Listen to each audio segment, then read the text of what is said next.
মধ্যবঙ্গ নিউজের যে কোনো খবরের দ্রুত আপডেট পেতে ইউটিউবে সাবস্ক্রাইব করুন ইমার্জেন্সি টিভি লাইভ এবং সাবস্ক্রাইবের পর অবশ্যই বেল বাটনে একটি ক্লিক করুন।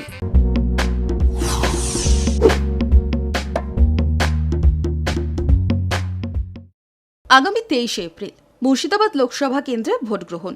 তার আগে হাতে নামমাত্র সময়। ভোটের প্রচারে প্রার্থীদের ব্যস্ততা এখন চরমে। নামমাত্র সময়কে কাজে লাগিয়েই যতটা সম্ভব জনসংযোগ সেরে ফেলা। শনিবার বহরমপুর ব্লকের নিয়াল্লিশপাড়া, শাহজাদপুর সহ বিস্তীর্ণ এলাকায় ঘুরে ভোটের প্রচার সারলেন জঙ্গিপুর লোকসভার তৃণমূল প্রার্থী খলিলুর রহমান। সাথে ছিলেন নবগ্রামের বিধায়ক কানাই মণ্ডল সহ স্থানীয় নেতৃত্ব এবং কর্মীরা। হুটকোলা জিপে চড়ে শুরু হয় প্রচার। সাথে বিশাল মোটরবাহী বাহিনী বিভিন্ন এলাকা পরিক্রমা করে। প্রচারের ফাঁকে কিছুক্ষণ বিশ্রাম, একটু জিরিয়ে ডাবের জলে গলা ভিজিয়েই ফের উঠে পড়লেন জিপে। এভাবে সকাল থেকে ভোটের আবেদনে বেশ কিছুক্ষণ প্রচার চলল এলাকায়। সমাজসেবী হিসেবেই পরিচিত তিনি। ভোটের ময়দানে নতুন মুখ হলেও মানুষের সাড়ায় আপ্লুত, আত্মবিশ্বাসী জানালেন প্রার্থী। মানুষ যেভাবে নতুন মুখ পেয়ে এনারা যে আশীর্বাদ করছেন ঘর থেকে বেরিয়ে, তাতে আমি আপ্লুত, খুব ভালো লাগছে।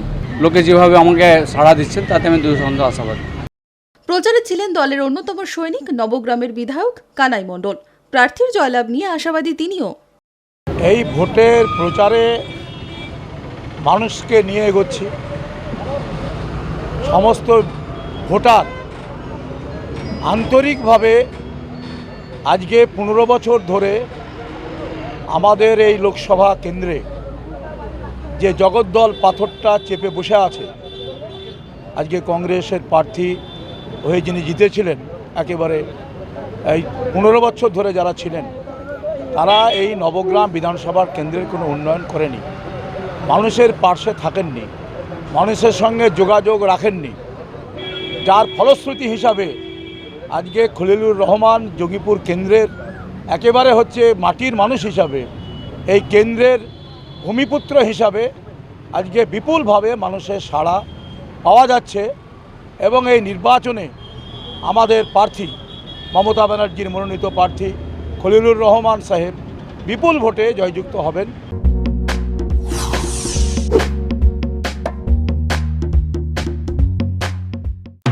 মধ্যবঙ্গের ভোটের সব খবর সবার আগে আপডেট পেতে আজই আপনার স্মার্টফোনে গুগল প্লে স্টোর থেকে ইনস্টল করুন ইমার্জেন্সি টিভি অ্যাপটি আর দেখতে থাকুন ইমার্জেন্সি টিভি, মানুষের কথা সরাসরি মানুষের মুখ থেকে।